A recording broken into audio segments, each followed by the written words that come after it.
Shinani, especially to Homabay County. As in APS, we have a Facebook page. We usually call it Najivunia Kuwa Askari wa Mashinani. So umechukua mantra yetu, and we are proud of that. Thank you so much.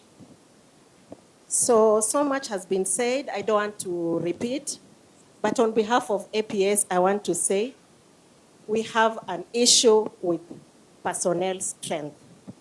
Most of these sub-county AP commanders hawajui hata wapange nani kazi. You could get most of the sub-counties have 9 officers. One is mentally ill. The other one is having issues with alcoholism. One is on maternity leave.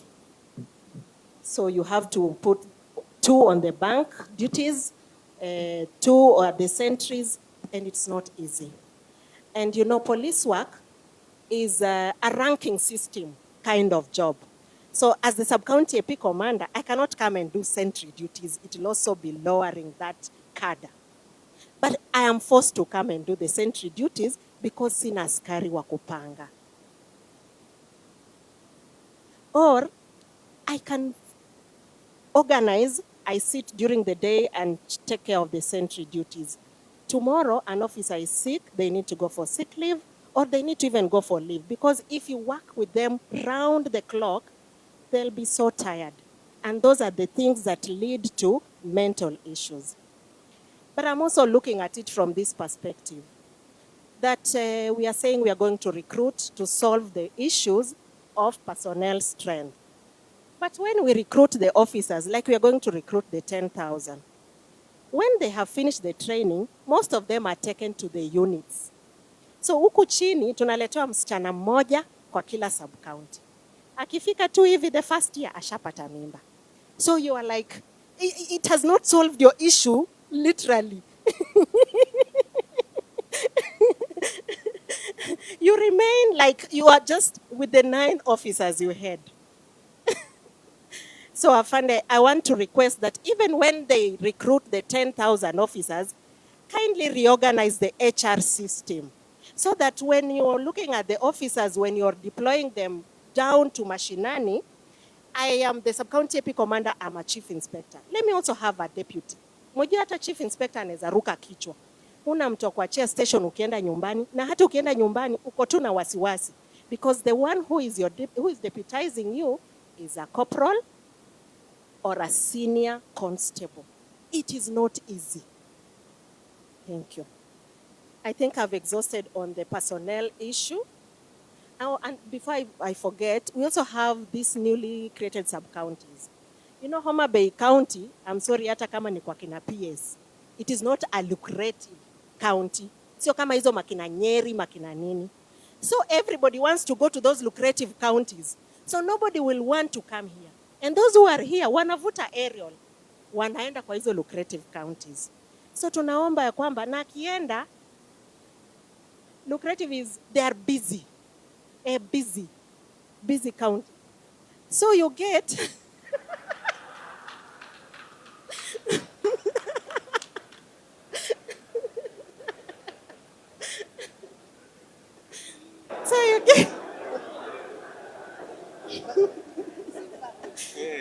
so you get when they go to those counties, we don't get replacements. Wanaenda tu wakienda.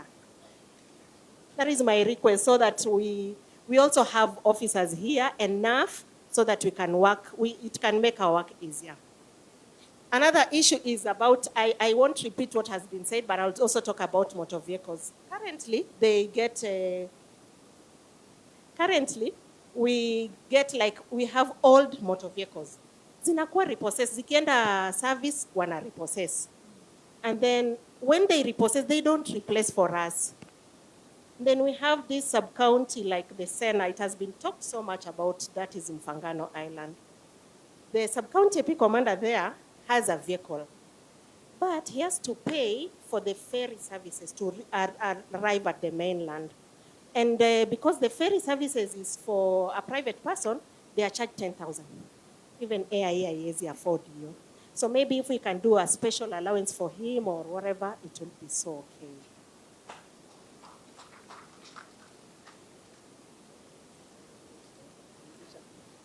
I'll go on a little bit controversial thing, but I'll say it. Afande umesema we say. Because we had heard that there were plans to roll out Ngapu. We have been waiting for it with bated breath, and we are hoping that it's coming sooner. That is all we can say, because when it comes, we will be at the grassroots and we'll do a good job. Because one thing I know is that give APS anything, they will do a good job for you. Thank you. Thank you so much, Madam Rosina. Mpigieni makofi, ameongea vizuri sana. So our next speaker will be Mr. Paul Makoyamo from the prisons. Paul, karibu.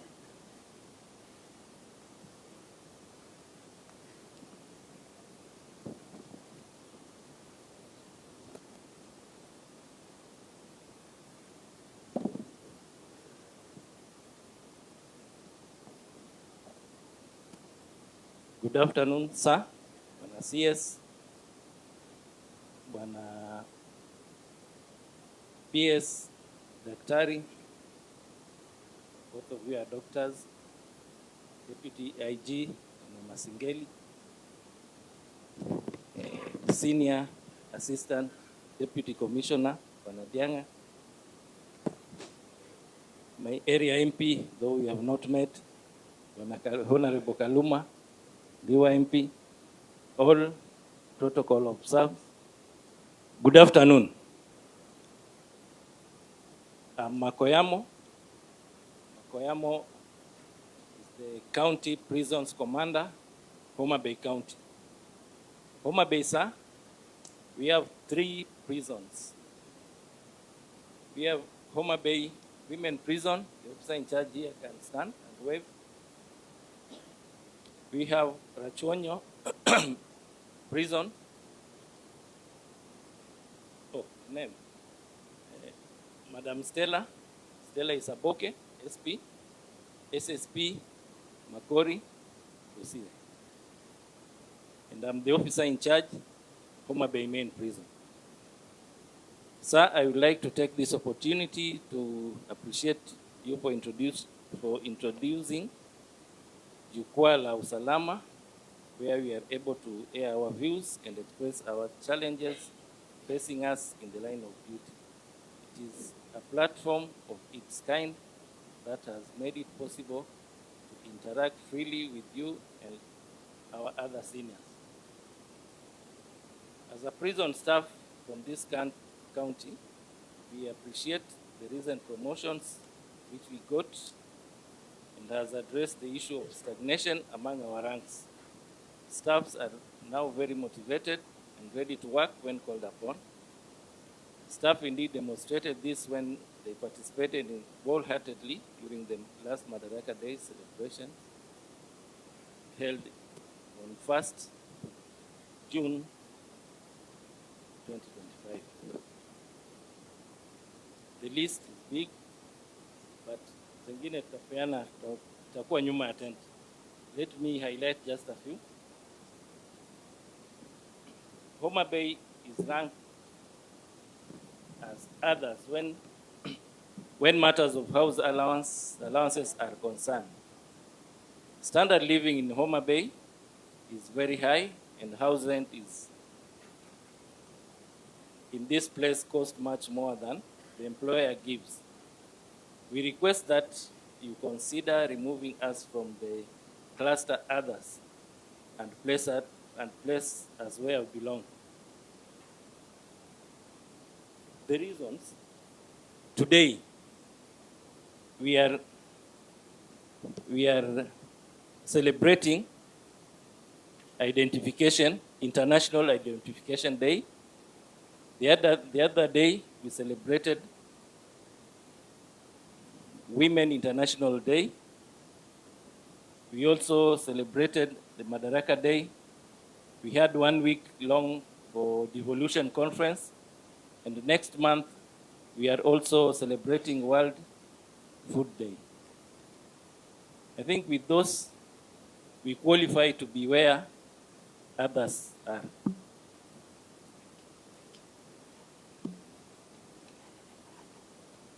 And okay, general comments is that our work entails rehabilitation and social reintegration.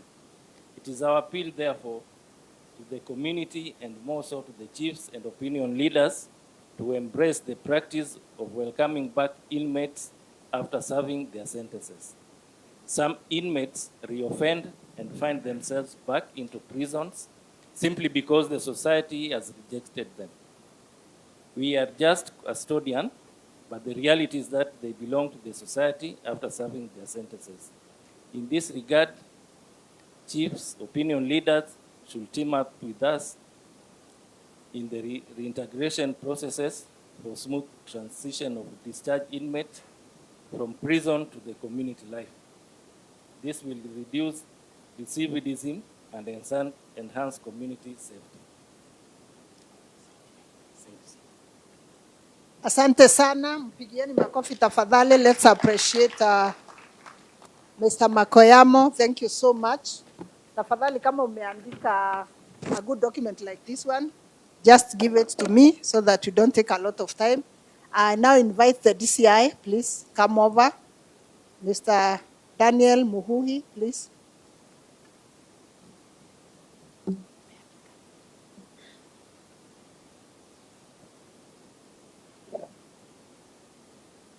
Our Honorable CS, the PS present, our DIG, all protocol observed. Good afternoon. My name is Daniel Muhuhi. I'm a detective, superintendent of police, and the DCIO Oyugis, Lachunyo South. Some of my comments have been made. Allow me just go to the point of what affects our work as DCI in Homabay County. So we deal with complicated cases like land fraud, homicide, and the rest, and robberies. On the issue of homicide, it is very prevalent in the Homabay County. There are a lot of sudden death. There are a lot of people killing each other. But what do we face as detectives to effectively serve the people? We would request the main challenges, the main handle that we face as DCI team is about the postmortem fees. Every postmortem goes for Kenya shillings 10,000 for a pathologist to do it. Can you imagine our Honorable CS, somebody has lost his or her close relative, then before the burial date, you tell him to part with 10,000 shillings. These people do not understand that it is the pathologist who is requesting this professional fee. They take it as if it's the DCI. My request is this in regard to that issue. Can this issue be waived? Secondly,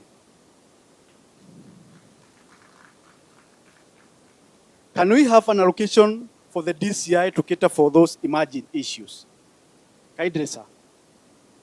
My second request is about the issue of land fraud. Every other day, any DCIO present here can attest. We do a lot of land cases. I wish if the land cases, the land offices could be digitized at the sub-county level, because we experience a lot of land frauds, and for me to retrieve and to verify a title deed, a mutation card, a green card, it takes another month or two. So justice delayed is justice denied. This monarchy does not see me, does not see us as if they see us as if we are delaying the services to them. Can our Honorable CS assist the land registries, be digitized so that it is easy for us to retrieve the document. We can give them those rights. As a DCO, I'm able to access and see whether and verify whether that title deed is genuine or not. Thank you so much. My last comment. It has been said so much, but let me see it. Out of 8 sub-counties, the DCI, 8 sub-counties in Homabay, we got only 3 sub-counties with government vehicles. Hairdresser considers. Thank you so much. Asante sana, mpigieni makofi. So next, let's have SSP Phoebe. SSP, she's a sub-county police commander, Suba West. Karibu, madam.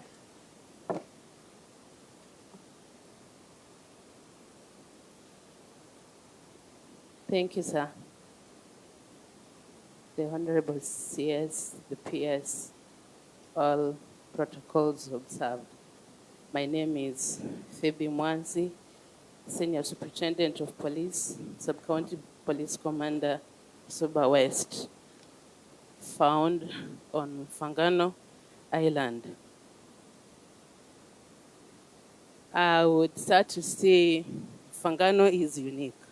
I'm here to stand representing the sub-county police commanders, but for me, when I was posted in Mfangano, I was the OCS.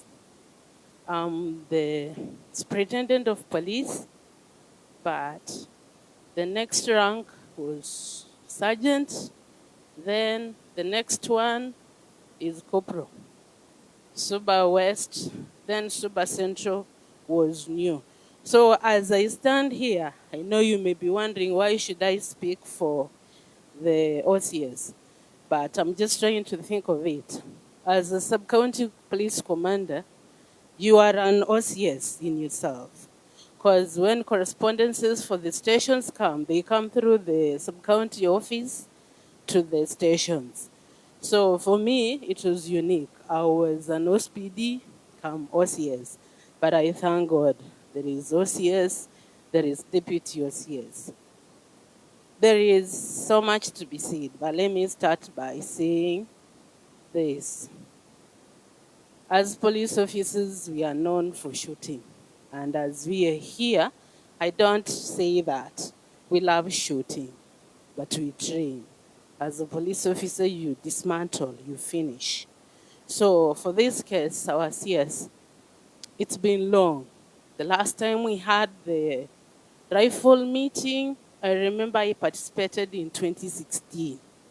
There is no other rifle meeting that we've had as police.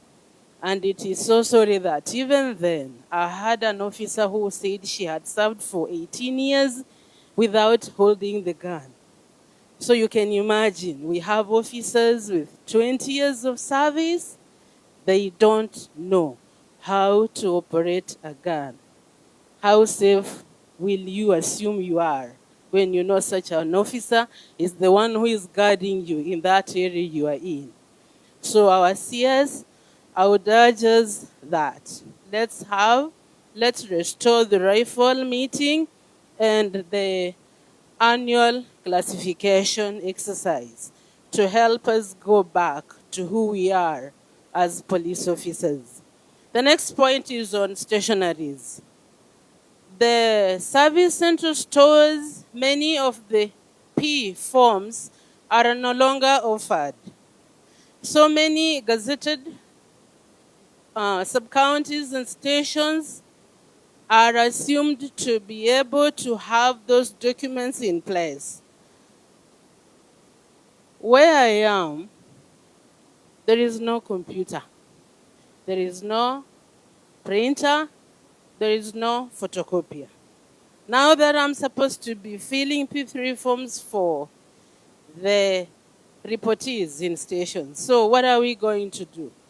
So I would urge that stationaries be provided.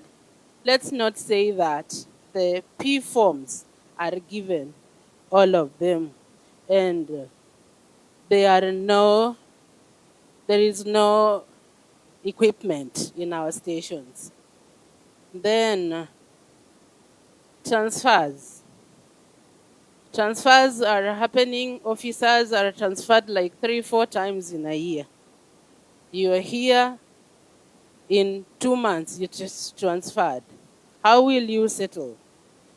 We'll just say police officers are affected because of alcohol. Some of us don't take alcohol, but the mental torture that we have gone through because of the transfers is too much. So I would just urge that transfer be reduced. I remember we are so victims. I was at NPLA, and you're told you can only be given allowance when you get a transfer in 1 year, but when you get 3, you can't be refunded. I lost some money. I didn't, because the transfers were so close to each other. In Mfangano,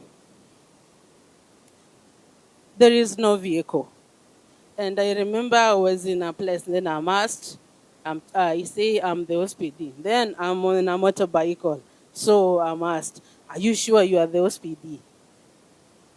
So, Madam, please just allow me to say, because there are some points I've also captured that they were not really said. So, it's like intimidating, but we've really strived to work hard. The point of house allowance. In our ranks, we are given our salaries by virtue of job group. So the point that is, let also house allowance cut across the ranks. Because why is basic salary same and not house allowance? Mfangano, like we are here, we cannot make it back to Mfangano, because already time is out. We use private means to go back. So we cannot go. And as we are here, we are supposed to cater for accommodation around. So I urge us, that is touching on AIE, we don't have. Like for me, I don't have AIE, OCS doesn't have AIE. So as AIE will be allocated, Suba West and Sena Police Station will be considered more. Because for transportation of vehicles on the ferry, one trip, you come to Mbita and back, it costs 6,000. So who is to cater for this? So if AIE is to be allocated, Suba West will have to be a different amount. You are posted as the OSPD. You go to a place where there is no building. You are posted like in this field. Then you're told you are the OSPD. What are you going to do? That is what is happening. And not someone else, it's me. I was posted, I say, in a blank space, but I thank God I'm here.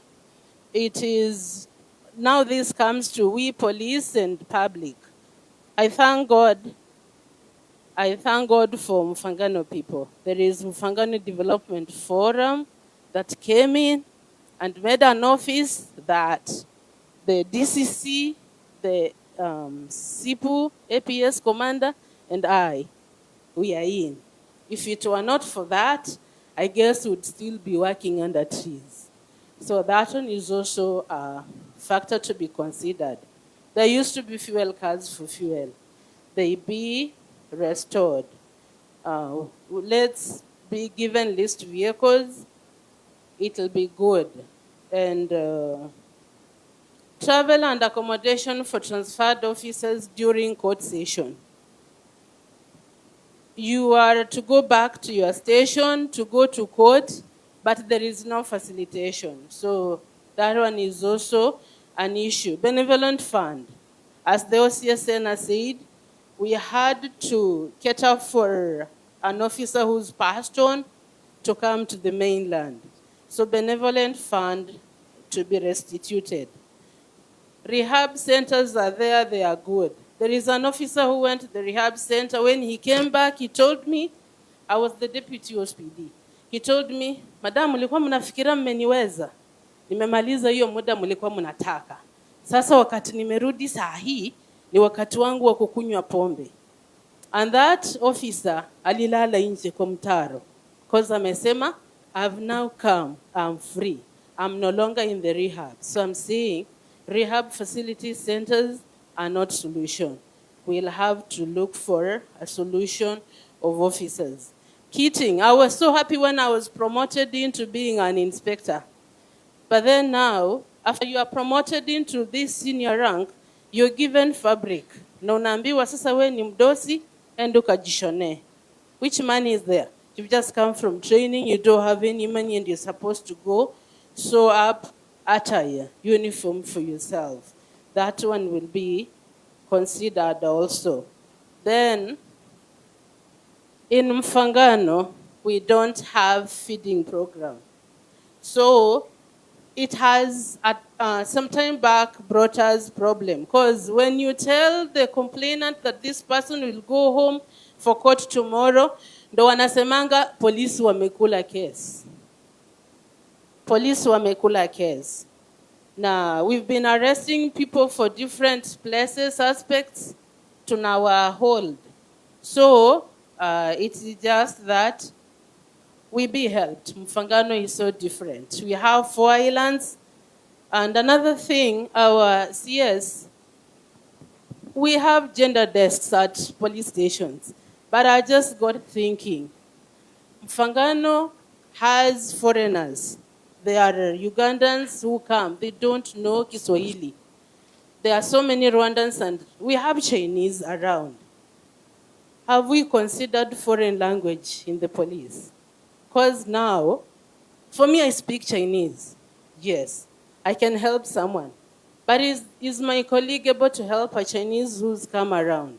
So, as we go and consider the curriculum for police, there is sign language. I'm happy she's here, she's doing this. But we, security, is there a sign language person? Me niko now, kwa water bus, they are there. So, there is a guy who had a problem. So you just stare at him. He has problem. So those are some of the things that it will be good to consider. Sign language and foreign languages. Thank you. Thank you so much. Thank you so much. Please appreciate Madam Sub-County Police Commander. Thank you, Asante Sana. Our last speaker in this category will be the DCC Rachuonyo North, Mr. Aaron Koros. Karibu.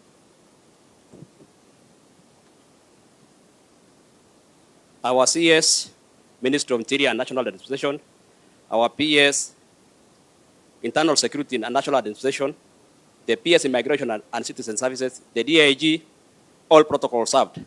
Sir, I'll be very brief because much of the issues concerning Ngao cuts across all the cadres. Sir, we are deeply honored as this is from Homabay to have this opportunity to address such distinguished gathering at Jukwaa Usalama, a forum that continues to play a critical role in strengthening dialogue, sharing perspective, and enhancing delivery of security and public administration across our regions. So the issue of operationalization of gazetted units has already been mentioned by the chief, so I'll not repeat again.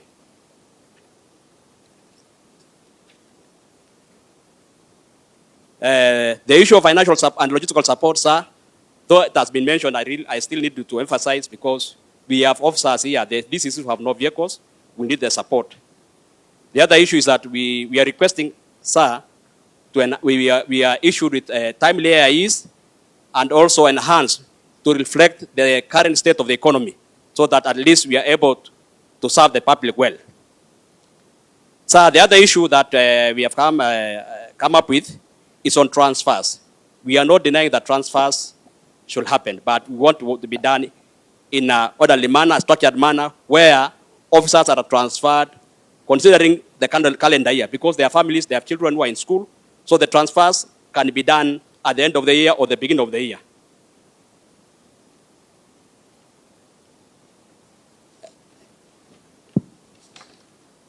The other issue, sir, is the issue of office infrastructure. I know, of course, my colleagues have mentioned about the chief's offices, the ACC's offices. For the DCCs also, we have DCCs who have offices. And also those who have the offices, sir, are in a very poor state. We are requesting, sir, they be considered for renovation so that they can at least reflect the national government image in in the area of jurisdiction. Lastly, sir, we are requesting on the issue of training. The nature of security threats and public administration is changing rapidly. As such, our officers require continuous skills development to remain effective and relevant. We propose that the target training programs, including promotional link courses and international exposure, where applicable, be considered to equip the officers with the tools and the competences to address the evolving challenges from organized crime to digital threats and complex community dynamics. As the saying goes, elimu ina mwisho. Investing in training is investing in a better service. Thank you, sir.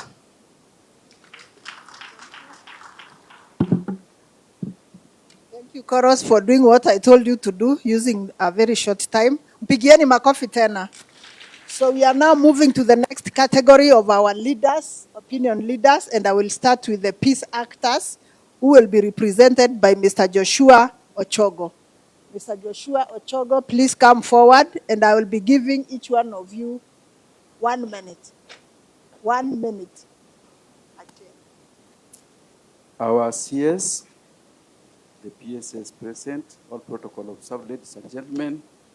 My name is Joshua Ochogo, Head of State Commendation, retired Senior Principal Chief, immediate retired Senior Principal Chief for Homabay County. I just want to say a few things because I'm very fresh from serving as a chief. I would like to say the following first. On matters security, I would recommend strengthening of intelligence systems and community policing to ensure maximum security in our environment. I would also like to say that there have been comments in the political sector about doing away with the national administration. I would emphasize that for governance, national administration is paramount. And I've been in the government service for long. During the post-election violence, it is the national administration system that held this country together.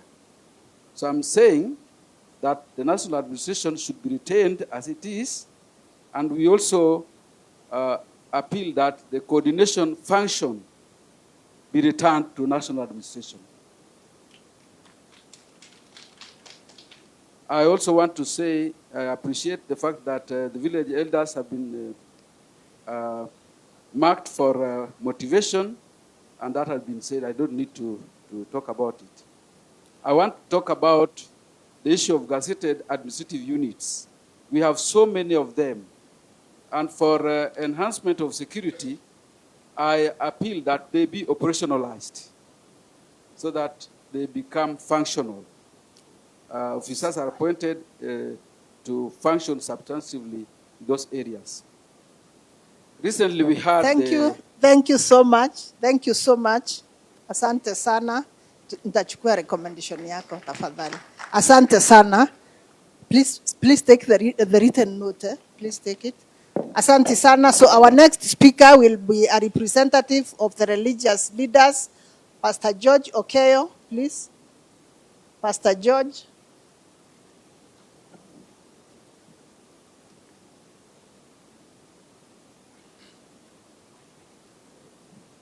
Thank you. Honorable CS, our PSS, distinguished guests, ladies and gentlemen. God is good all the time. I'm Pastor George Okeyo. I'll be brief. Number one, Honorable CS, Homabay is growing. And part of the reason why this county is growing very fast is because of this team that is sitting here. The security is well managed. And we all know that when security is well managed, then there is progress. I want to request, I don't know what can be done. As this county grows, our people are selling land. There are rogue parents that are disinheriting their children. selling ancestral lands because of no apparent reason, no good reason at all. The other day, somebody sold land and got married to a third wife and paid dowry. Somebody is saying they want to take their children to college, surely. There are people around, community these days. We do a lot of fundraisings. Honorable here is doing a lot of CDF funds, and therefore there is no reason why our people should be selling land, masquerading as taking their children to school, which is not the case. Another thing is war on illicit brews. The first point that I mentioned is bringing a lot of family conflicts. There is a case in Homabay that I want to mention as a clergy. I serve in this county. I come from Asego Division.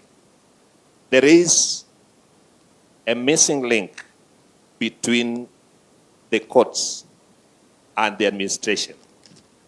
These chiefs are doing good job on the ground. In fact, when they arrest the brewers and drug dealers, the only snack they are facing is when these culprits go to court, they are left. There is a case in Homabay town I will mention because I know you won't say it. 10 people were arrested who were dealers and brewers. One was acquitted because he was a minor. The rest 9 of them, though they were arrested with 1,000 liters of changa and brought to court, they were acquitted on grounds of lack of evidence. My question, what I see is, like they asked the other day, who consumed the evidence? Thank Nani you. alimeza hiyo 1,000 liters. Nani Asante. alimeza hiyo evidence? Asante sana. Lastly- Thank you so much, Pastor Okeyo. Lastly, Thank you. as a clergy, please, the Bible says in Proverbs 29 verse 2, when the godly are in authority, the people rejoice. And when the wicked are in power, people groan. God bless you. Thank you. Thank you. Please clap for Pastor Okeyo. Next, we will have a representative of the women leaders. That is Madam Rose Angiro from Rachuonyo. Karibu. To our honorable CS, allow me to ride on all protocols which have been established. My name is Rose Angiro. I'm a women leader coming from Rachuonyo North. As a people of Homabay, in terms of security, we are doing fine. However, there are 3 things that are giving the women sleepless nights. And those are the things that I would like to state here. 1, there is high gender-based violence in Homabay. And when you look at the statistics of Kenya Demographic Health Survey of 2022, the percentages stand at 54%, which means women of the age 15 to 49 years have faced physical violence, with sexual gender-based violence standing at 23%. The only challenge that we have in this, there are cases whereby the perpetrators collude with the family members. So these cases do not see the light of the day. And then for sexual gender-based violence, the court cases are taking too long, to an extent that a child of 5 years who was defiled, by the time this perpetrator is being brought in court, the perpetrator has grown beards. The child is being asked, is this the man? The child is saying no. So the judge is even left with nothing to do but to acquit this case. The second one is hooliganism. During electioneering periods, we normally see our politicians engaging youth in terms of goons to attack the opponents. I would suggest that we have stringent measures for these politicians who involve youths to attack the other supporters. Thank you. Finally, there is the issue of our girls going into discos. There are discos in Kendu Bay, like back to school. And this is somebody's business, but why must they allow children of 13 years, 14 years to go to those discos? Something you. needs to be done. Thank you so much, Madam Rose. Mpigieni makofi. She has very good points. Asante sana. I want to invite a representative of the beach management units, Mr. Eric Adede.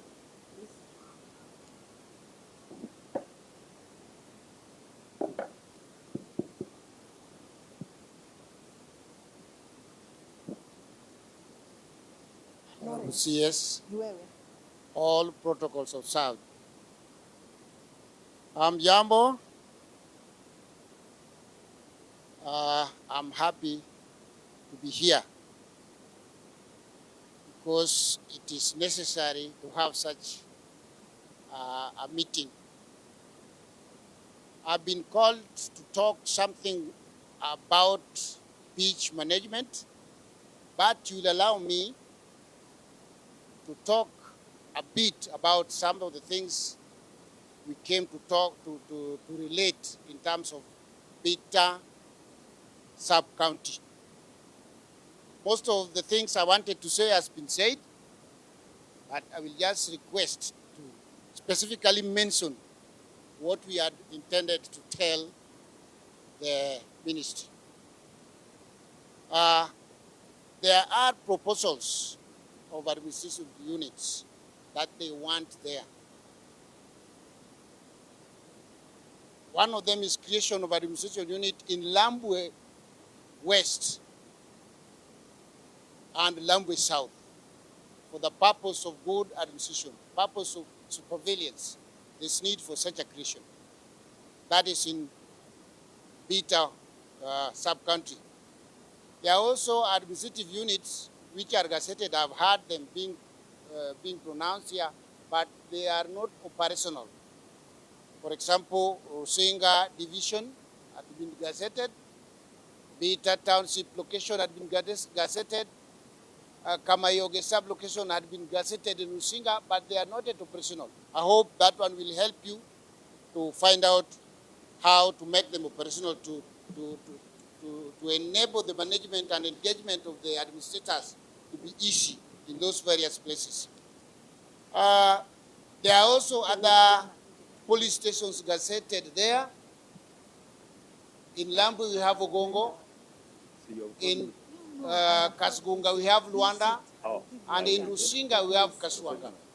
Those are gazetted police stations and they are not operational. I hope when we say they are not operational, there must be a reason why they are not operational. And this one must be as a result of maybe infrastructure, the buildings that can allow the officers to work there. Another thing is that there is understaffing. This one has been said, and I think you take it seriously. Understaffing of the police officers. Just allow me to go through the challenges there. Challenges kidogo tu. Let me say something about the BMU. BMU. Let me say something about the BMU. It has been studied that the management of the BMU is under the county government. Is that not true? But there is a feeling that the chiefs should be engaged in the security of the BMUs. So the leadership of the BMU should have a connection with the administration. Thank you, Asante Sana. Thank you so much Thank for your contribution of the BMUs. Please clap for him. Next, we are going to the leadership of the university students. And I'd like to invite Mr. Lawrence Onyango, Chairman, Tomboya University Students Association. Thank you very much. Our Super CS in charge of Ministry of Interior, Super PS here present, fellow members of Parliament, and other dignitaries. And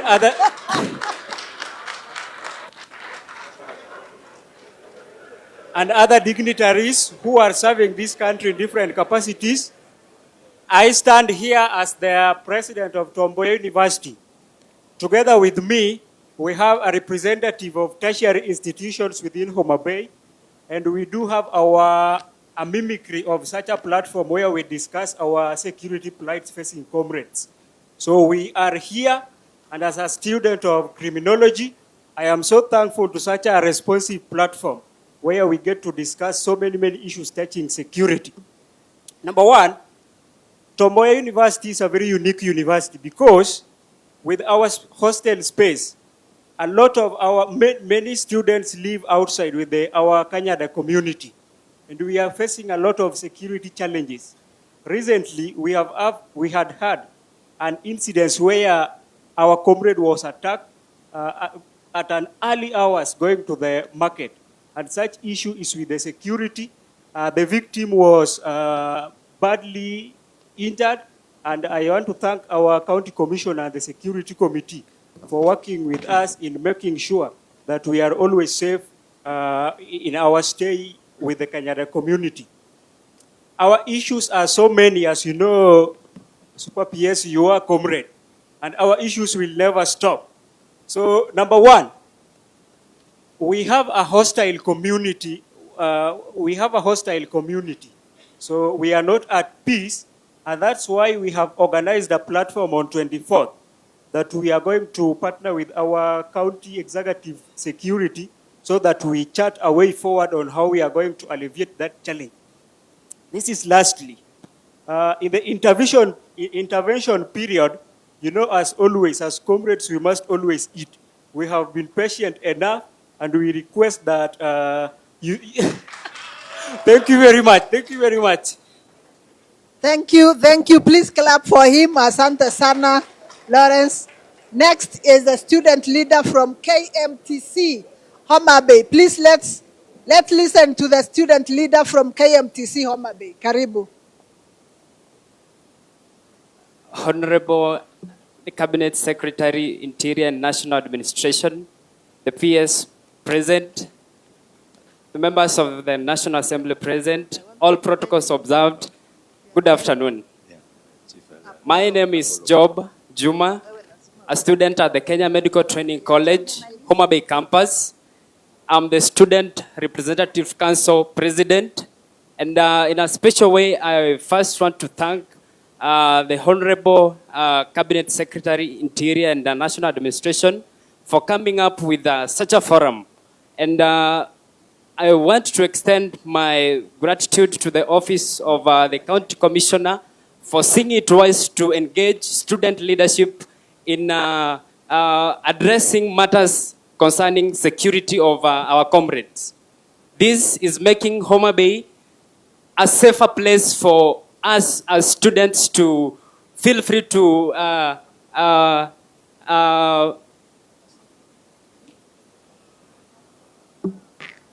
yes, thank you for that.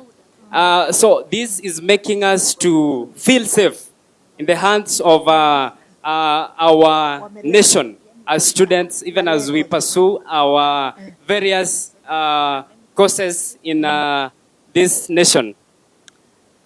Matters concerning security of our comrades are many. For the interest of time, I'm going to address a few. I have a few points to put across.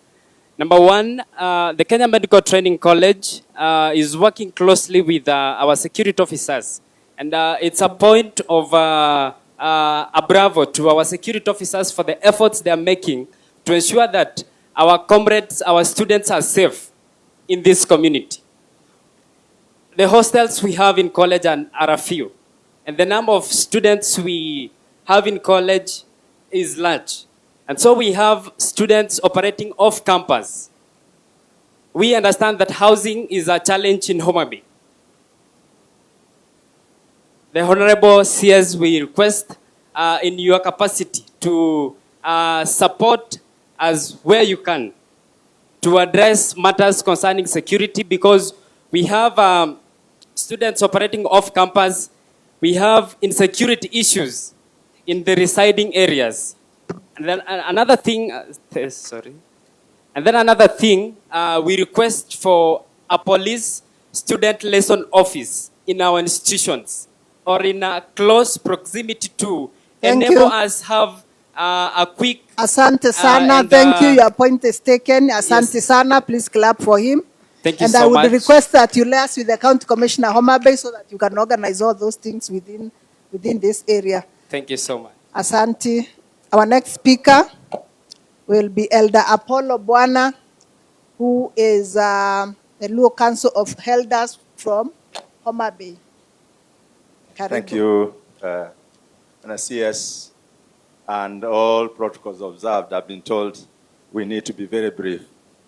First of all, I want to thank the administration because immediately after devolution, there was a very big problem of where should chiefs, DOs, and DCs go.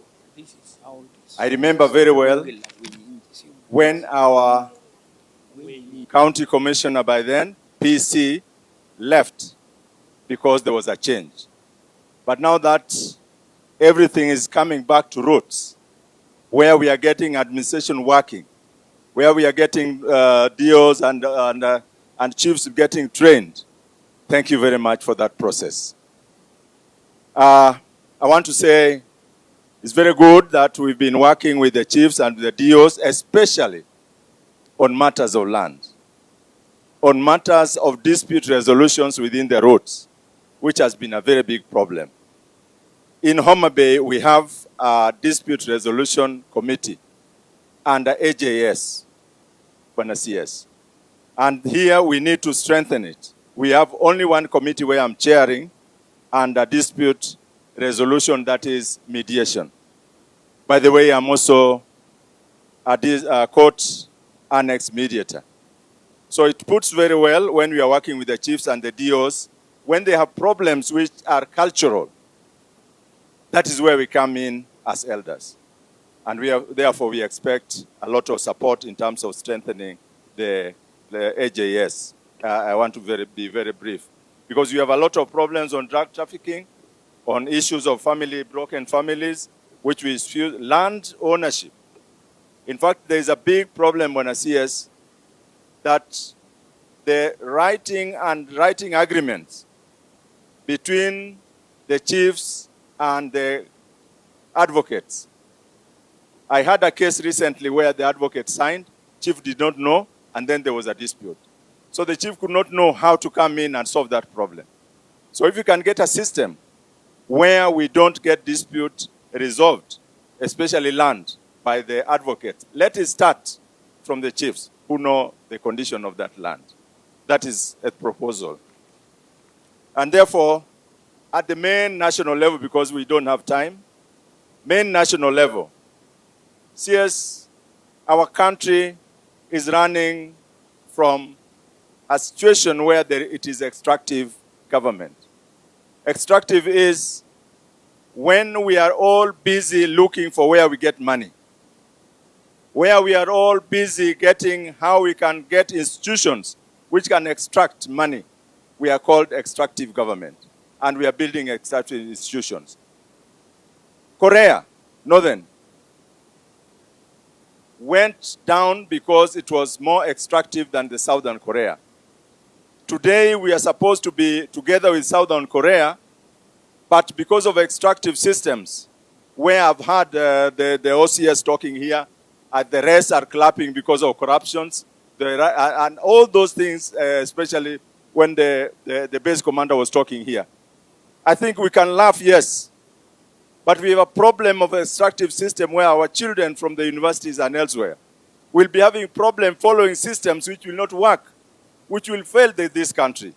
So I'm begging, as an elder, that let's study the two, whether we should go extractive government or we should go inclusive government. And that is what I can say, madam. Thank you. Thank you, Asante Sana. Please clap for him. Thank you so much. Sasa tunaenda kwa bunge la wenye nchi. Wameniambia si bunge la mwananchi, lakini ni bunge la mwenye nchi. Karibu. Yes, CS. I'm called Evans Otieno Logor, one of the represented their memorandum at Bomas, the people may, people shall. PS, and all protocol observed, good evening. Yes, I have some issues as the people's watchdog in Homabay County. So please, you will give me more than 1 minute. Number one, Suba South. In fact, we want Suba South to be gazetted as a cattle rustling area. Because on first, the residents recovered their lost animals. Some were lost in 2017. 51 of them taken to Magunga police station. And to our surprise, when people came for their cattle, some of them were put in cell. Mr. Joshua Odira Mikwaya was put in a cell. I know OCS Magunga is here. Because he came to check if he had a cattle of which he confirmed there was. And to our surprise, some cattle were given the accused to go back with them. How can you give a thief a cow to go back? And now we cannot find some of them. And what I want to appeal to you, Bwana CS and PS, we want that hill, Gwasi Hill, Kitereka, Gwasi Forest, to be raided because according to intelligence, wameweka mzizi hapo karibu ng'ombe 300 ya kuibwa. And these culprits have not been taken to court up to date. They are walking free. Secondly, on 28th April, I did a letter to the PS office, dated 28th, copied to the regional commissioner, on issue of recruiting Chief Roma sub-location. Good luck, the advert was cancelled and re-advertised. But we have information. The same person whom we are questioning is still the successful candidate who had a defilement case. Bwana CS, we are talking about defilement. How can assistant chief who previously, when he was teaching, he defiled a minor, be given the position of assistant chief? We are requesting this to be cancelled because there are other competent people. We want this to be, and I call the DCC Suba Central. Up to date, he has not responded to that. Homabay Town, because I reside within Homabay Town. My home is in Suba South. We have insecurity in Homabay Town. You are talking of men in black. We in Bunge, we call them gang baggers. There is a Kikundi in Junction Kodoyo beating people. And the security has not taken any action. People are being beaten at Sofia. There is a bus park there created at Sofia. People are being terrorized. Yes, there is. CCIO, I've been complaining to your office. Thank you. Thank you so much. Lastly, thank you. Recruitment for police officers, Bwana CS. There is a lot of corruption in it. We are requesting you to take even police from North Rift Valley to come and do recruitment in Homabay County, not the officer within the county. Take them to go even to Mombasa for us to get fair, transparent, accountable recruitment for police officers. Thank Lastly, you, thank you so much. In this county, no, if a police officer, thank you so much. if a police officer want to do his job, is being transferred by the county government. If you touch them, you are being transferred as a police officer. Why don't you say this? You cannot do your job freely as a police officer. and our lives is in danger. Those goons Asante. attacked the media person. Thank you. And they have not arrested. Thank you so much. So Asante sana. we want I request security. that the rest of There the is an discussion gazetted cell. to be handled with the county commissioner. Come. Our last speaker. Thank you so much. Thank you so much, Bunge la Wananchi. Asante sana. The last, no, please. No. Wacha malize hiyo ya ungazetted. Hiyo moja ya ungazetted police station. Yes, because you have given me that opportunity, you know a police post is not a gazetted cell. It's not me. A minor was put in cell for 6 days until we call at Nyagwete police post, Suba South Sub-County, was in North Ward. Until I called, it was, I don't know whether it was a cell, and another one whom he was arrested with was a girl. He was cooking for the police officer, going on errands. Good thing I called Inspector General and the officer in charge has been transferred and not taken, action has not been taken. Another one is Kipasi police post, where some 2 months death occurred. This is a kangaroo court. And I'm happy for the OCS Mbita. We have a meeting and things are going well.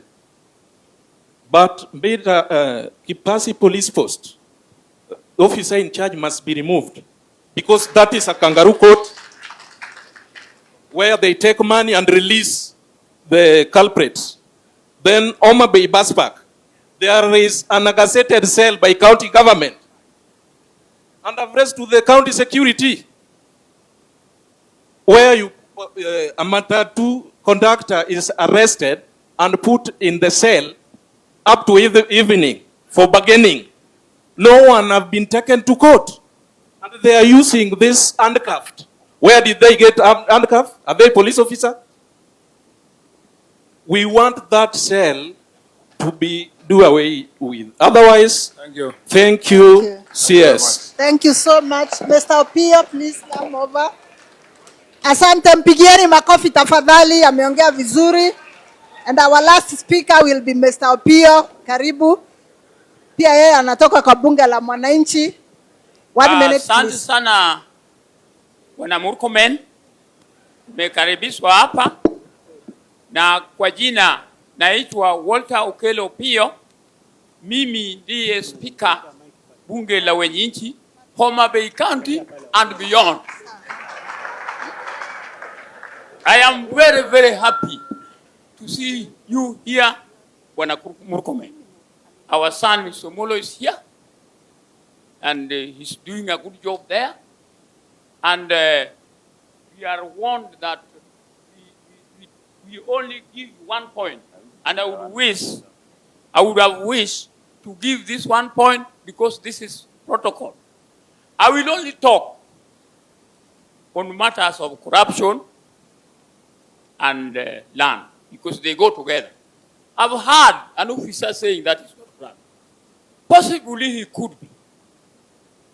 But I don't think he's not corrupt. Because even right now on the road, every one of you here knows very well how they take the money. They take it in 2 ways. One, they are given. The other one is dropped down.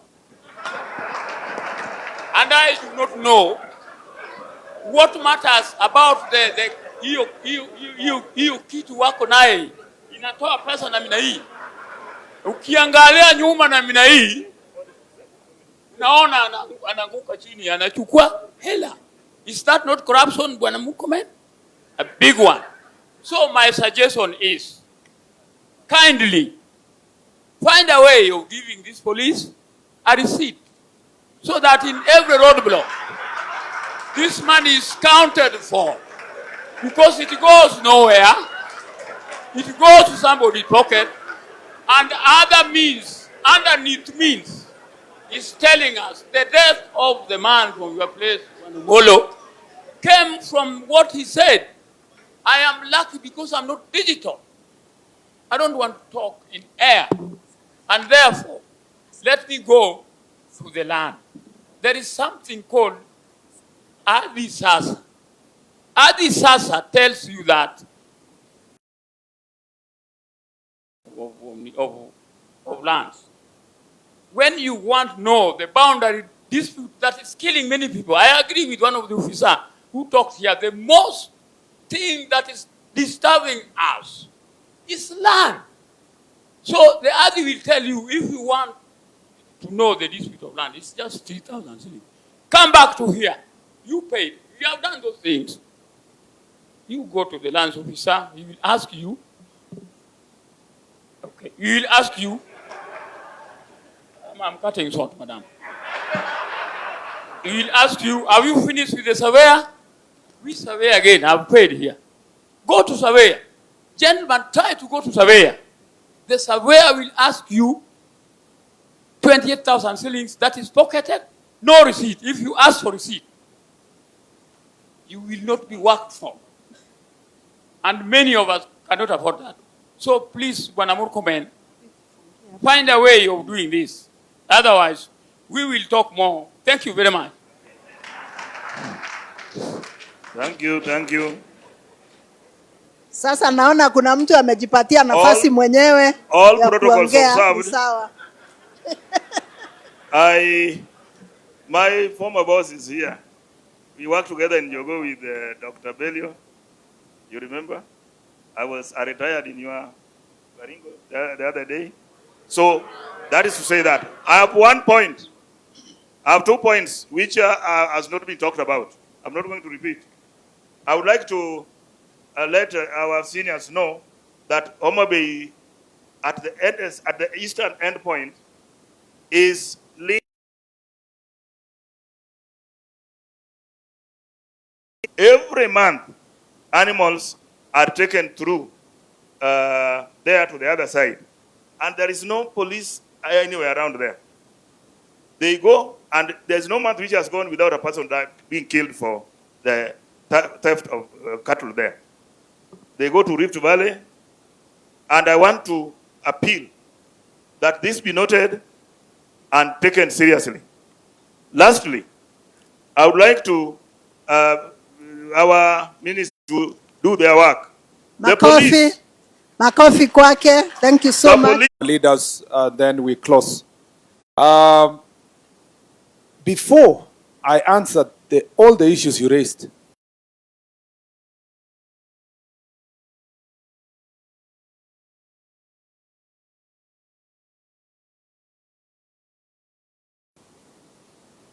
the entire Homabay County, Saizi wananchi, they are expectant. Where they had challenges of security, they know the government is in Homabay town. And we will leave here with the answers. Okay?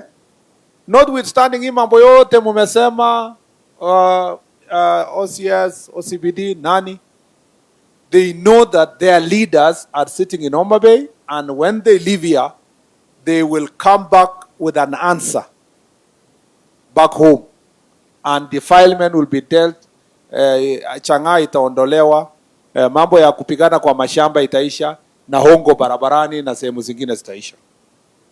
So you need to appreciate that even after you had made your presentation, somebody even said chiefs and assistant chiefs are the least paid people in the country, which is not true.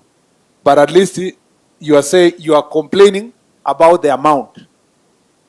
We are among the all of us when you took over, we are among, except wananchi, we are among the few people in Kenya who have a privilege of earning salary every month and have a guarantee of medical cover, you know, and have at least something that comes to our pay slip. We call pay slip. You can even walk to a bank and take a loan.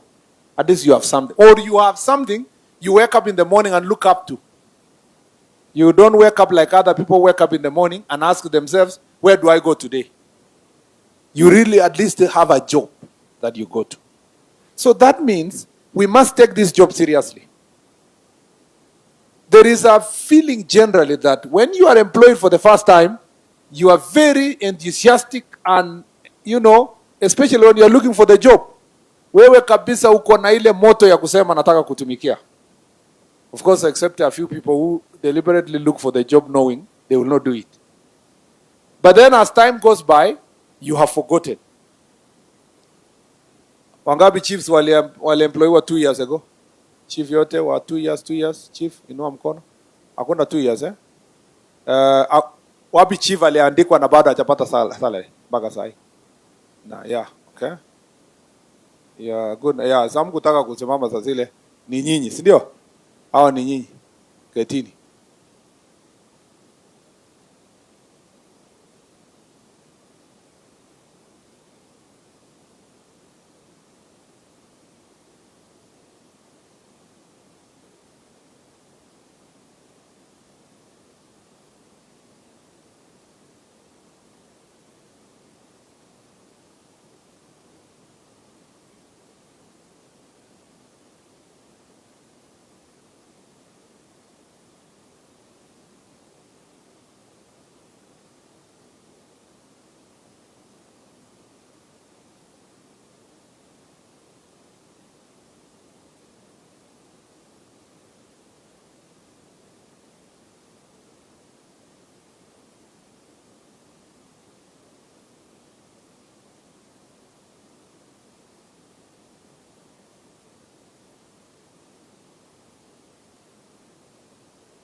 around there to share.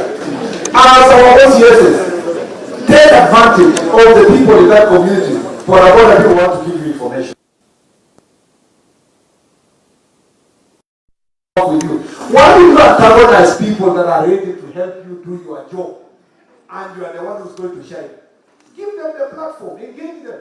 You cannot have an OCS of a particular place na utembee around, wewe hata mazishi yako hapo, ujawahi enda hata kanisa kwa hiyo locality, wewe hata kusalimia watu kwa area hiyo wenye wakiwa na shida ama wakifurahi, hata engagement iko hapo unapitia unasema mimi ni OCS wa area hiyo, habari zenu mko sawa? Wanakuambia tuko tunaendelea. That building of good relationship with the community will help you do your job and do it well. You need to do a good job to the extent that hata mtu akitaka kuattack police station, the community is defending their police station. It's not your police station, it is the community's police station. Number 3, nakumalizia, just for as my comments, if there is something that is messing up the public service generally, and all of us giving us a bad image, is the question of corruption. And we need to confront corruption openly. There is no need to hide ourselves about this. Napenda best commander because aliongea mazuri sana mengi na alianzia kusema iko corruption lakini sio yeye. Yani iko. So it starts by admitting. Although aliongea kufika mahali akasema unaambiwa uweke ile billboard ya this is a free corruption zone na uchapewe AI. Hadi sasa hiyo inafanya yeye kumwambia askari, wewe askari, tafuta matatu mbili hapo ndio tujenge. So swali najiuliza kama huyu base commander ajui hiyo maneno ya hiyo maneno alijuaje kuna matatu na tafuta mbili?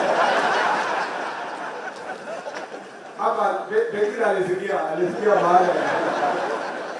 So it is important for us, yeah, to acknowledge that corruption is a challenge for all of us. And we must deal with it. We must deal with it. And I am glad the conversation is very open. You know? Watu wanauliza hii pesa, ule mzee alisema hii pesa inatupwa kwa dirisha. Matatu inaenda, mtu anajifanya kuna mtu aliangusha kitu, anaweka huko.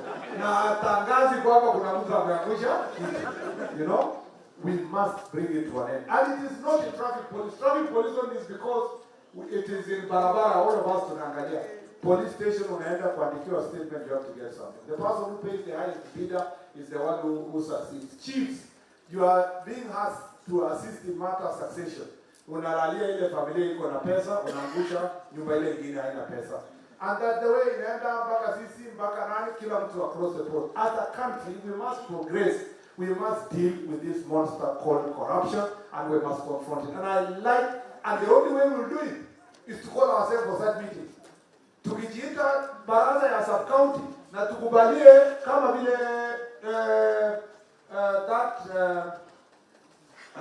gentleman who spoke on behalf of bunge la wananchi. Yeah? Wenye nchi. Hawa. If we can have a robust honest conversation, iko na sell fake. Sasa tunaona face to face.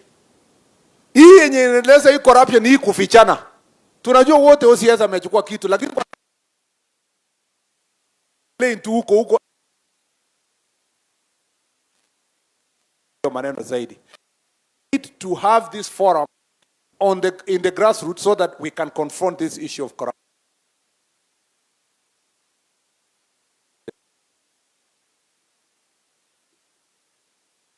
Ninawaomba chiefs, let us not use courts to resolve issues here, gender-based violence and defilement.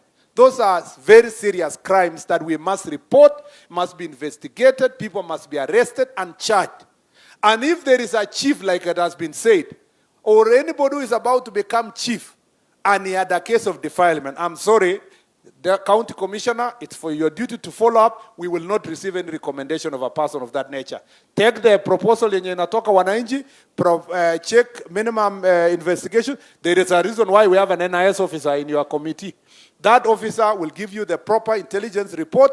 Let us not receive people who have committed crimes elsewhere becoming unchased from elsewhere, taking the responsibility of a chief or assistant chief. It must be, their character must be impeccable, and it must be above board. We must make sure that we do that. So, on that issue of defilement, let us be serious.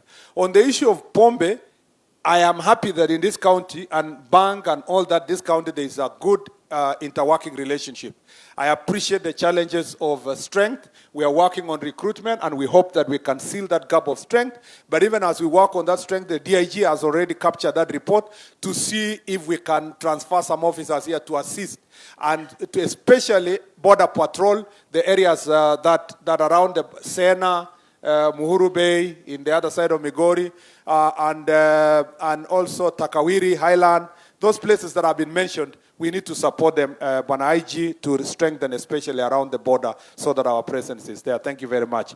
We are also in the recruitment process looking at strengthening the Bwana Mwinyi's team, the Coast Guard, so that they can give support. And also there is a process of equipping using modernization program to make sure that this has been equipped. We will keep our mind, particularly Lake Victoria. It is extremely needy, all the way from Busia to Migori. We must make sure that that is sorted. And also, as we work as inter-country with Tanzania, with Uganda, we have a framework of engagement that needs to work better so that we can resolve those issues. We have also issues of land. I'm going to engage Minister of Lands, and it's not a problem of here alone, it's across the country. We have a big problem. These problems of land are causing conflicts in the society. I am glad also to note to you that there is ongoing procurement process that has stalled over time. We thought we would have finished now of leased vehicles. We were targeting 3,000 vehicles. And with an eventual, a greater plan of, our plan was by end of 2026 to reach 5,000 so that we can distribute. And we understand your need completely, 100%. We know that some officers here are sacrificing a lot. And I have also noted with utmost concern that those who are crossing islands and coming back are actually spending more resources than any other person. And I want IG, again, to take note of that so that in your operational support of the police officers, that be put into consideration. And also Ngao PS will take consideration of also Ngao officers when they are doing their job to and from the islands. Thank you, IG. On the issue of mobility, therefore, the procurement is going on. Na tumeambiwa mambo mengi sana. Yeah? Muliona ule mama aliongea alikuwa ACC. ACC wapi huyo mama alikuwa hapa ACC aliongea vizuri sana. Madam, thank you very much. Sasa imagine huyu mama sasa anatumia bodaboda kwenda job. Na zamani watu walikuwa wanajua Dio amekuja na Land Rover ya Dio. Lakini siku hizi Dio anapelekwa na bodaboda. Si ati ni mbaya, lakini Dio mama amekalia bodaboda nyuma. Na mtu wa bodaboda anamwambia shika vizuri. Yeah? Yeah, imagine. Na akikaa mbali na mtu ya bodaboda, huyo jamaa anakimbia na kuweka brake. So you have no choice. You have no choice. Lazima ufungie brake wa kushika yeye. You know? Na ni ofisa anaenda kuresolve shida kubwa sana. Baraza mzima inangojea yeye. Niliambiwa huko Kitui, huko Makweni, na ACC mmoja ati nilikuja kabisa kufika mkutano imekaa baraza kama hii nimeletwa na bodaboda. Mtu ya bodaboda akuwa excited vile aliona watu wengi. Anataka kuwaonyesha mimi ndio nimekuja na solution, mtu madam kubwa. Akaweka madoido akaanguka. So ACC alipoanguka kofia ikapingirika, ikaanguka huko. Ati mtu akashout kwa mkutano akasema serikali imeanguka, you know. So we cannot allow serikali ifanye nini? Ianguke. We will do our best. And I like the ACCs wamesema, even if you give us one car in sub-county, yenye tunatumia, yeah? Hata ikuwe 3 in the whole county, and it is available for us to share, we can start from there as we progress going forward. This is a problem that has persisted for long. Just be patient a little bit and we will solve this problem. Uliona pia Bwana OCS alisema hapa, my schoolmate, mambo ya mafuta. Na unajua OCS wenye wako hapa, jana unajua nikiwa TV nikasema The reason why police officers wanauliza mafuta is the truth. You know, some people want me to paka mafuta ati ilikuwa ni nini. Because of our leasing program, we give police officers per vehicle 450 liters of petrol ama diesel.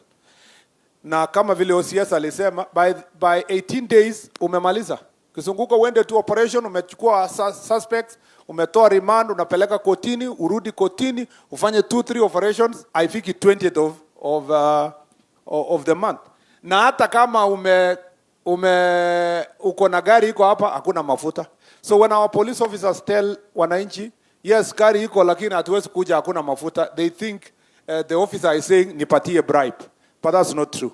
We have established ourselves in the ministry that a police officer in Kibish lazima akuje na gari yake na akuje achukue mafuta Kitale 450 liters na arudi nayo mpaka Kibish.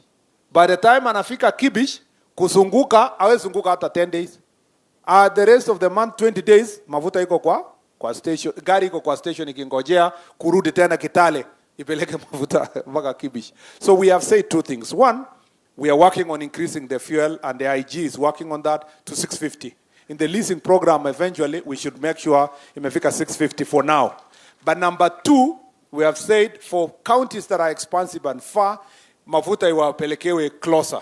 You know, Marsabit, instead of they coming all the way to Nanyuki, they should, and mtu atoke Ilirate mpaka Nanyuki, pelekewe Marsabit, Moyale town, or Marsabit town, wachukulie mafuta pale, so that it can reduce the amount of that is being used for operational work. Pia mumesema mambo ya offices. We have challenges of building offices, police stations, but we have also agreed, the National Security Council has given directions that we need to improve police stations progressively. I know it's costly, but we have designed the structures of police station, SCC office, DCC office, chief's office, and all these are available. We are engaging also our members of parliament. I am a supporter of NGCDF, and I believe it has done a fantastic job in building schools. Now we need to work together to see security installations and infrastructure that we can build together. We are providing the designs to a cost that is affordable, and we will make sure that we support the building of good police station. Even if it's cost sharing, CDF wakitoa 10 million, sisi tutoe 10. Wakitoa 5, tutoe 5. Then this infrastructure will be modernized. Our officers do not continue operating. That is also being worked out very clearly. Mambo ya village elders, niliwaambia kwamba the policy has been done. We are about to complete that issue of the village elders. Mambo ingine yenye mmesema hapa kuhusu transfer. We want to make sure that transfer, after this Jukwaa, which we are finishing next week, we'll sit down and agree a transfer policy that is transparent, that is defined, that has timelines, that is fair to everybody. So that police officer can serve in a particular place, we agree, you will serve for 3 years. So you know from the day you start that if you do a good job in the next 3 years, you are moved to another place. The police also should capture, if you are in an operational area, you cannot also be posted again to operational area. West Toka, Mandera, uende tena Turkana, you move from Turkana, you come to alikuwa Homabay town aende Turkana, like that, until everybody rotates around the country, but also is dealt with fairly. That also policy on promotion is one of the outputs of this Jukwaa la Usalama. We will go and agree promotion will be after how long. At the moment, it's been said already, if you have served for 15 years as a constable or a corporal, you should be promoted automatically, based on these Jukwaa la Usalama processes. And also, if you have served for 10 years as an inspector of police, you should also be promoted. Those issues are being done, including reorganizing mambo ya, career progression in the National Police Service. The other issue that we are dealing with is the issue of digitization, mambo ya equipping. We're working with our Ministry of ICT. Our PS here is sitting with the PS ICT. There is a negotiation ongoing to see how we can progressively equip our police stations with ICT infrastructure, including printers, computers that can help us to be able to move forward. I gave also a policy direction that all the police stations, especially that we will build anew, all of them as we with their CCTV cameras, so that it can assist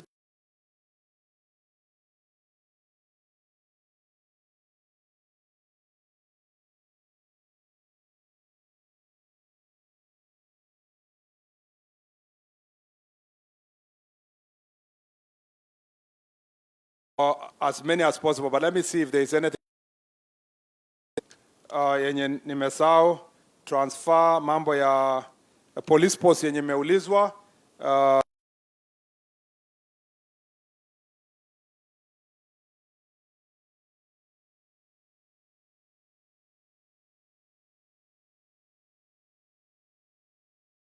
The college and the university I've spoken about here is a national problem. We are told in Kaimosi, we are told in Kitale, we are told all over. There is a problem that the students don't have good hostels.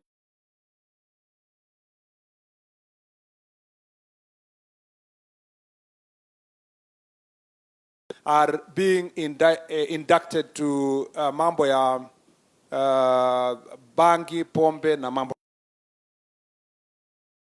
Hapa at Tomboya University here, the government is working on hostels that will accommodate the students inside as part of affordable housing.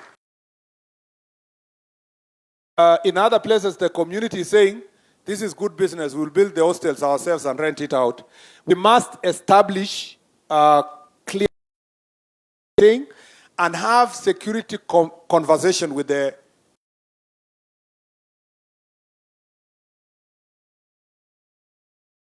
local level, but particular sub-county level. Student leaders and dean of students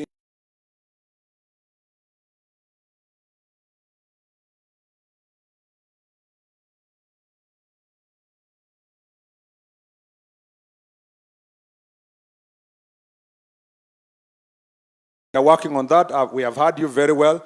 What Bunge la Mwananchi guy, why I wanted to hear that properly, is exactly what's happening in Kisii, where there is a group that is forming itself around border, and they are picking people and torturing them, and they even have a torture chamber where people are being tortured. And I think we had already discussion with the security committee. There will be an operation that we know what to do, including the issues of handicap, because the same is happening also in Kisii and some other counties. And I think it's something that the IG has taken note of, the deputy IG who is here has taken note of on behalf of National Police Service. The issue of GBV, as I've said, that disco matanga and other discos where children are, that is your job, OCS and chiefs. You should not allow children to be in discos and other places. And that's why, Bwana Deputy County Commissioner and your team, you must become alert.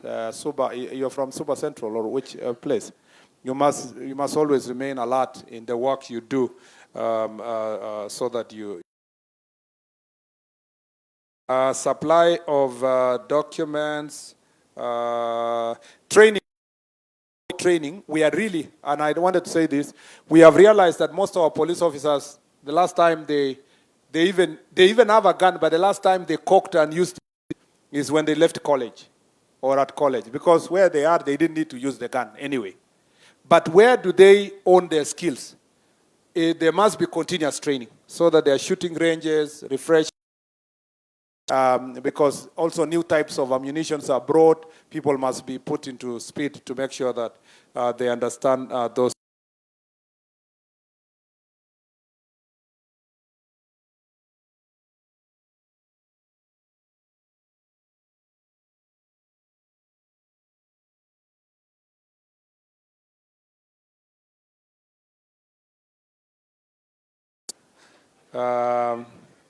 But from the OCS, from the AP coordinator, we have learned about the strength-related issues. NTSA, the police, we also have corruption in NTSA, and it's something we must deal with accordingly, and I will pass the message because we are working together. That is dealt with. I understand the challenges they have. And the base commander alisema our NTSA waende wawekwe chini ya chief ama assistant chief kwa sababu ni corrupt sana, which means they trust, the base commander trusts that if you are of bad manners and you are taken to a chief, utanyoroshwa ukwe sawa, because of the qualification of the chief. Niliona chiefs walikuwa na complain. I thought they would say, leteni hao wale wabaya tutanyorosha hawa, you know. And then on the issue of patrol vehicles, in the leasing of the vehicle, we have also noted there's critical need for the police to have in the traffic department to have patrol vehicles and also motorbikes so that it can help them to manage traffic-related issues. I am trying to, I have sent issues, extraneous allowance, discussion is ongoing on all those issues, regional training centers, AIE enhancement, and also making sure it comes on time. Your insurance cover is already part of the things we are dealing with.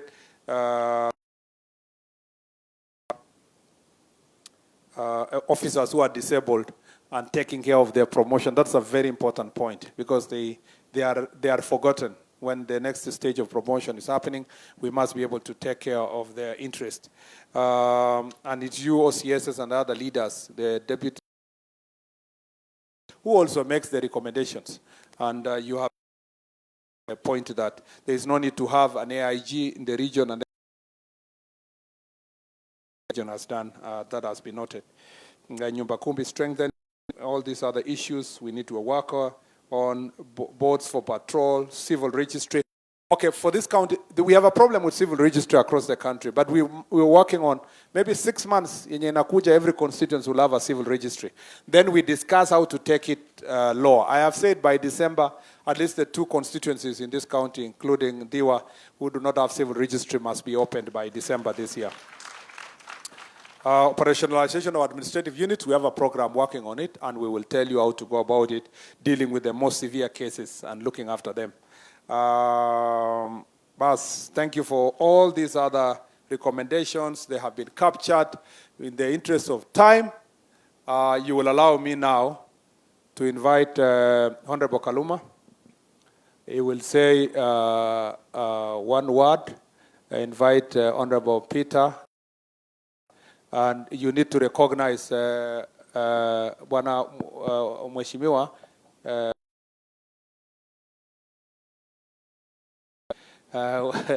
Try to introduce also the MCS, and then you give to PS Omolo. He will finish the remaining process. Yeah, thank you very much. Thank you, CS, for Interior National Administration. May all our honorable members of the County Assembly who are in the meeting be upstanding for recognition. CS, this is a big team from our County Assembly. We work together as leaders.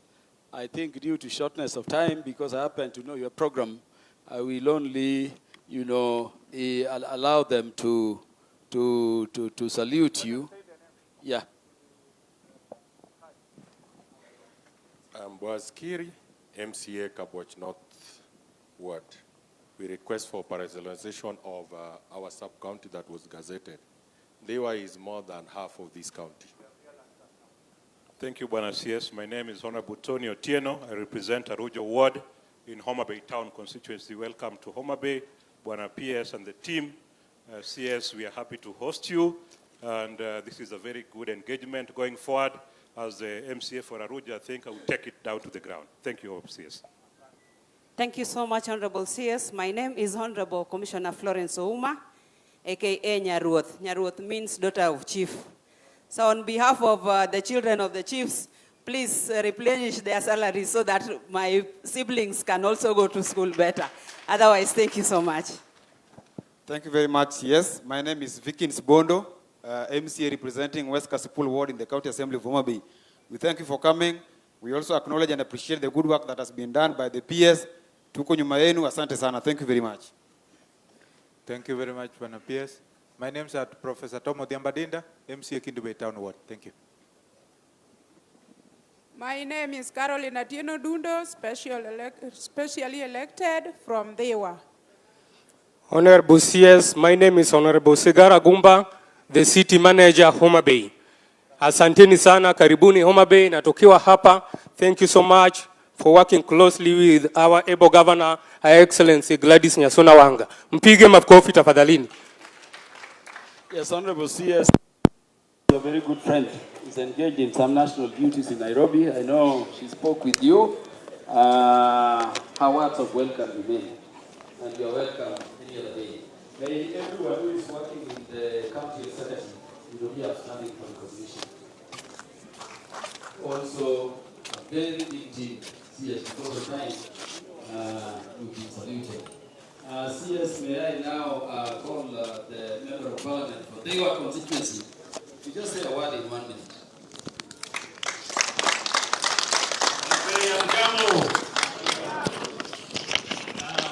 As you know, I'm a son of a chief. I grew up in the house of a chief. And therefore, all these chiefs are my father and my mother. And I'll divide us like that. One thing I want to ask the segment of administration. When a chief brings a case, please handle that case with care. Because if it aborts, you will render that chief ineffective.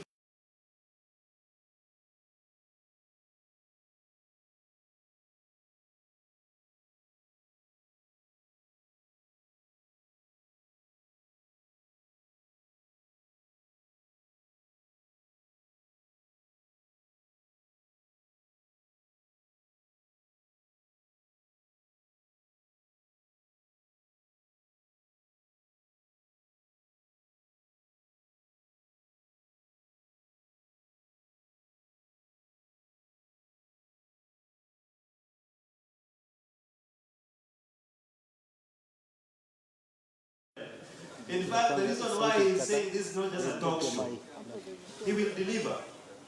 Because in Bunge football, where Kaluma is playing back and I was playing center, if you give CS a ball, count it down, you will see the net. So I just want to appeal to my security team, led by Lucy. When this is said and done, let us organize ourselves back to our quarterly leadership meeting.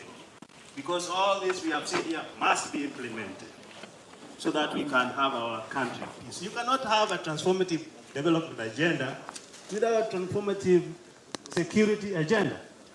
So you chief, count on me. I'm your champion and I will fight for you. All that you have said, I've heard, I've written, I was taking note. I'll make sure that you are called, as my dad used to. Let me just narrate this. When this gender-based violence is not new. I used to see it when I was young. The husband and the wife would fight. My dad had 2 gates. One will come with the other gate, and another one from another gate. Because they are fought, they cannot follow one gate. But you are a counselor, you are a mentor, you use elders. When they leave through one gate. That's how important you are. Yeah, thank you. CS, you've had a very long 24 hours. We watched you up to very late in the night with your PSS and the team. And by the way, we need to thank you. Thank you for demystifying national security. Because tumekuwa kwa ile hali, ma CSS for security wanakuja hapa, they lecture us like our own security is coming from Nairobi. You brought it down. They have given you solutions to their security challenges. I only have one request to make. Make the work of these chiefs and their assistants and the GAO officers we have very easy. That is operationalization of those administrative units which we gazetted, and the few will be requesting you to gazette. And I don't want to say more on that because it has been overaddressed. But CS, let me tell you, the whole of this town is one location.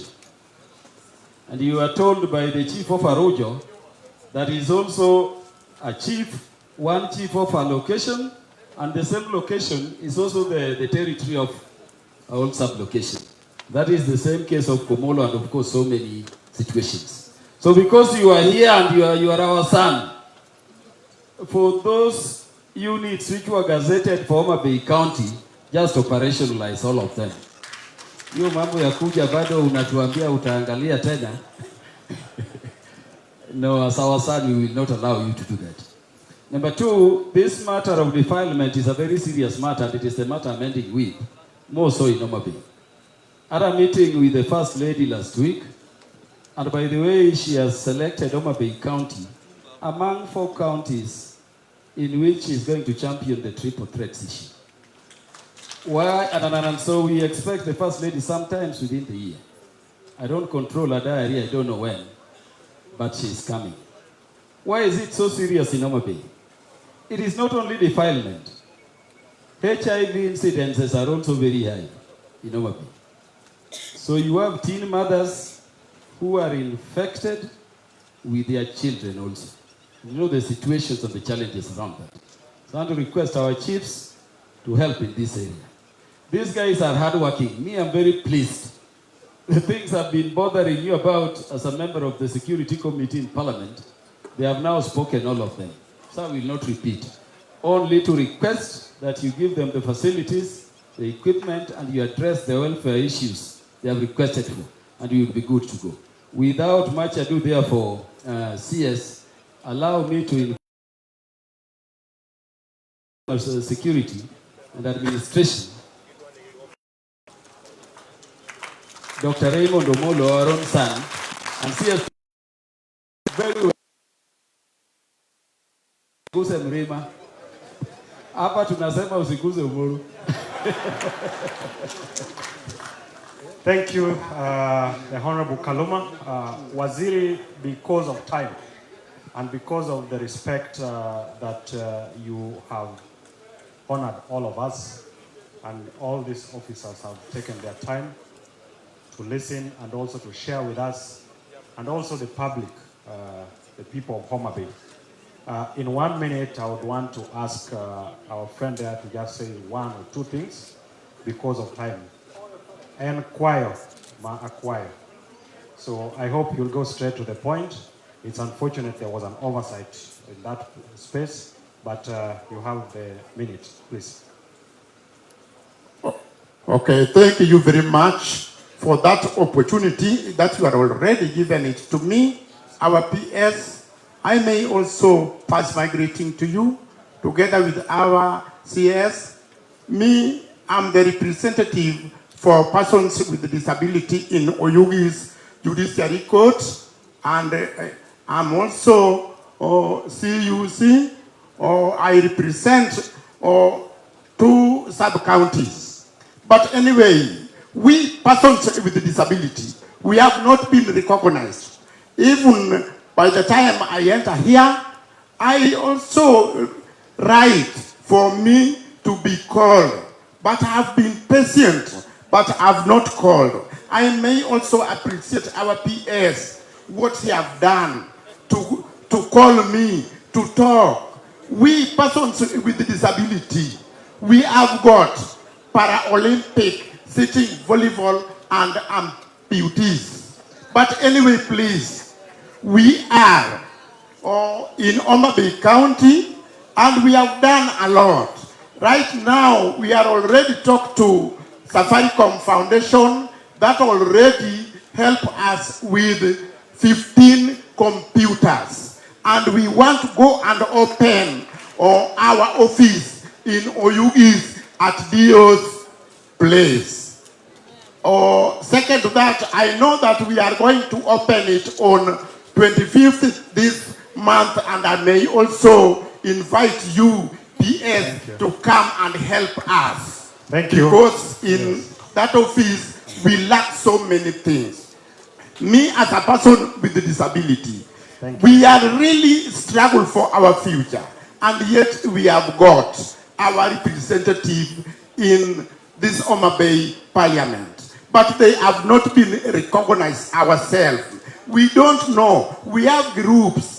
But anyway, there is no allocated amount for persons with disability anyway, please. I do request you to recognize persons with disability like me who have got children. We have heard you. Please. Tell us Thank your you name. very much, please. Your name.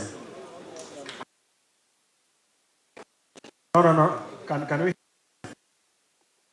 Yes. I'm Peter Otieno Ondo, coming from Kasipul constituency in Homabay County. You, yes. Thank you very much. You have a special space and place in our hearts. It was an oversight, but we take note of your comments and also your program for 25th. If I'm not there, I will be represented. So CS, because of time, allow me to just acknowledge my PS colleague, the PS in charge of Immigration and Citizen Services. Just stand up so that let's appreciate him. Let me also ask the Deputy Inspector General of Police to also just stand up. Mr. Masengeli, asante sana. CS, because for me, I'm always here and we always engage. It's important that we follow up on the discussions that we have had and that we must replicate this Jukwaa la Usalama engagement to the lower levels up to our villages. And special recognition and appreciation to members of the public, particularly from Bunge la Wananchi and all the other opinion leaders who've made it, who made this day a success. Asanteni sana. Let me invite the PS to make his closing remarks, and then we'll have the CS to make his closing remarks, and we'll have someone on standby to pray for us. Karibu Waziri. Quick one. We also answer questions from online. Thank you very much. First of all, let me say that. But let me answer these questions very quickly.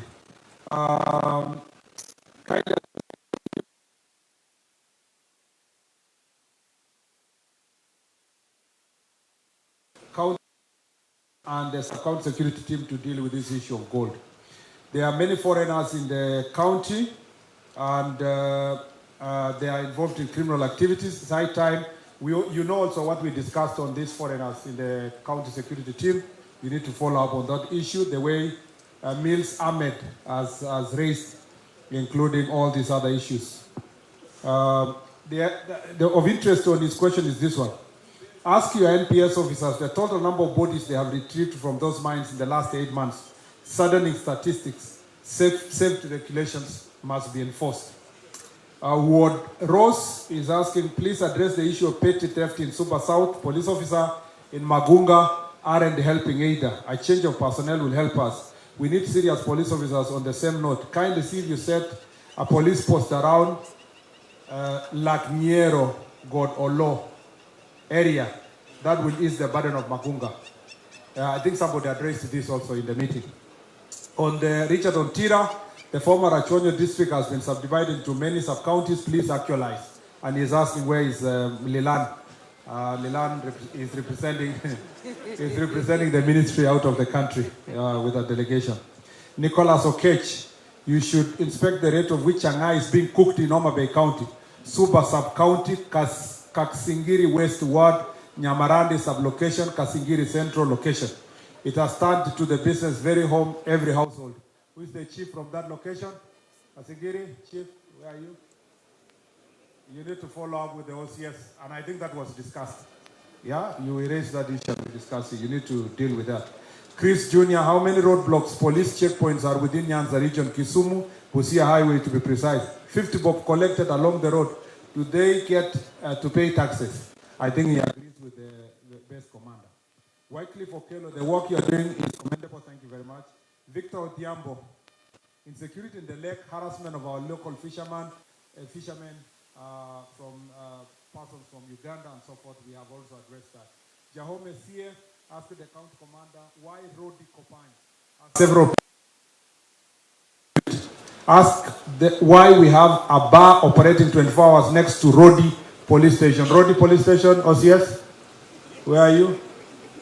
Madam, there's a bar that is, according to the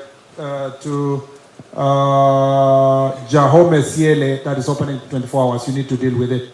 Tyrus Odhiambo, we need a police station, Wacharan Diwa in Kabwane Ward, please. And then finally, I'm Lauren Wallace from Suba. Why are you plan curbing supply of bangi and drugs in the area? These are some of the feedback, and we are going to use it in working on our report. I want to thank the governor of Homabay. She was really anxious, not anxious, but excited to invite us, but she was invited to the Senate. And she tried to push the meeting to another day, but we were unable to do so. So Governor Gladys Wanga sent me with her greetings. together with Millie Odhiambo and the other members of parliament. I want to particularly appreciate my friend Martin and Peter for really doing everything to make sure they are here. In fact, I was ready to give him lift, but because hatukusikizana kwa simu, nikasikia ashafika kwa county. Thank you very much, Mwesh. I truly appreciate. I will always remember this level of partnership. I now understand why you are a son of a chief. You understand the seriousness of a meeting where chiefs are situated. I want to thank my peers, my PSs who are here. PS Dr. Kipsang Belio is doing a very good job to make sure that these registration issues, including the program we had, he had already spoken there, and thank you very much for the good job. My friend Raymond, we school together, so it's very easy for us. I saw somebody giving a story on social media of how Raymond, she's the one who connected Raymond to the president. I've never seen the worst lies ever, because Raymond and I went to school together, and Raymond knew each other with the president long time ago. In fact, I may reveal here that the president, who was a deputy president then, played a key role of making Raymond to become CEO of Lake Bessie. And I was there myself, so I know how they have built a relationship with the president for a long time. If you see us working closely, we were campus mates, and we are very good friends. We did not choose to come to this ministry, but we are very excited to work together to deliver for this government and for His Excellency the President. And we know that if we do a good job, the Lord will bless us. Thank you very much, everybody, for a job well done. God bless you. See you soon. Thank you. We are praying.